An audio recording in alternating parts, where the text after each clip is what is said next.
বন্ধুরা, আমরা যেমন সাধারণভাবে পেঁপের চাটনি খেয়ে থাকি, এটা কিন্তু সেরকম না। এর সম্পূর্ণ স্বাদটা আলাদা। তোমরা একবার হলেও এইভাবে বানিয়ে খেয়ে দেখো, তাহলে বুঝতে পারবে। এটা যখন তুমি কাউকে খাওয়াবে তখন সে বুঝতেই পারবে না এটা পেঁপে না আনারসের চাটনি। দেখো, এর জন্য আমি একটা পেঁপের অর্ধেক খুব ভালোভাবে কেটে ধুয়ে পরিষ্কার করে নিয়েছি। তারপরে আমি খুব সুন্দর করে গ্রেটার দিয়ে গ্রেট করে নিয়েছি।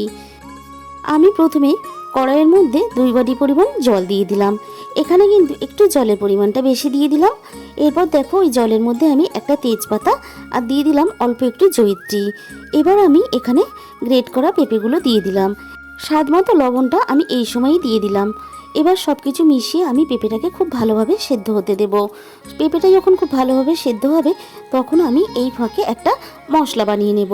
আমি একটা ছোট ফ্রাই প্যানের মধ্যে অল্প একটু 1 চামচের মতন পাঁচফোড়ন দিয়ে একটু ভাজা ভাজা করে নেব।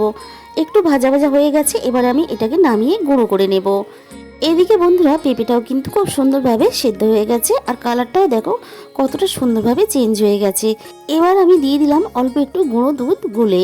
এখানে গুঁড়ো দুধের পরিবর্তে লিকুইড দুধটাও দিতে পারো। এবারে আমি খুব সুন্দর করে মিশিয়ে ফুটতে দেব। দুধটা দিলে কিন্তু স্বাদটা সম্পূর্ণ বদলে যায়। এরপরে আমি স্বাদ মতো চিনিটাও এখানে দিয়ে দিলাম। চিনির সাথে পেঁপেটা মিশিয়ে আমি একটা জেলি ভাব তৈরি করে নেব। এবারে আমি এখানে কিছুটা কাজু ও কিশমিশও দিয়ে দিলাম। এরপর সমস্ত কিছু আমি একসাথে নাড়াচাড়া করে মিশিয়ে দিয়ে আমি আবারও ফোটাতে দেব।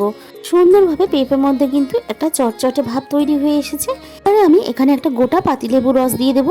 যেহেতু পাতিলেবুর রসটা আমার এখানে কম, তাই আমি গোটা ব্যবহার করলাম। লেবুর রসটা ব্যবহার করলে চাটনির মধ্যে একটা টক টক সুন্দর ভাব আসে আর গন্ধটাও খুব সুন্দর হয়। আর এবারে আমি ভেজে রাখা পাঁচফোড়নের গুঁড়োটাও দিয়ে দিলাম। খুব ভালোভাবে আমি এখানে মিশিয়ে নিলাম।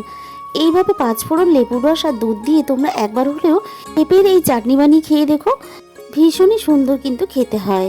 তাহলে বন্ধুরা, আজকে রেসিপিটা ভালো লাগলে অবশ্যই ভিডিওতে একটা লাইক করো। আর নতুন বন্ধুদের কাছে আমার অনুরোধ রইল, আমার বানানো রেসিপিটা তোমাদের ভালো লাগলে অবশ্যই আমার চ্যানেলটাকে সাবস্ক্রাইব করে পাশে থাকার অনুরোধ রইল।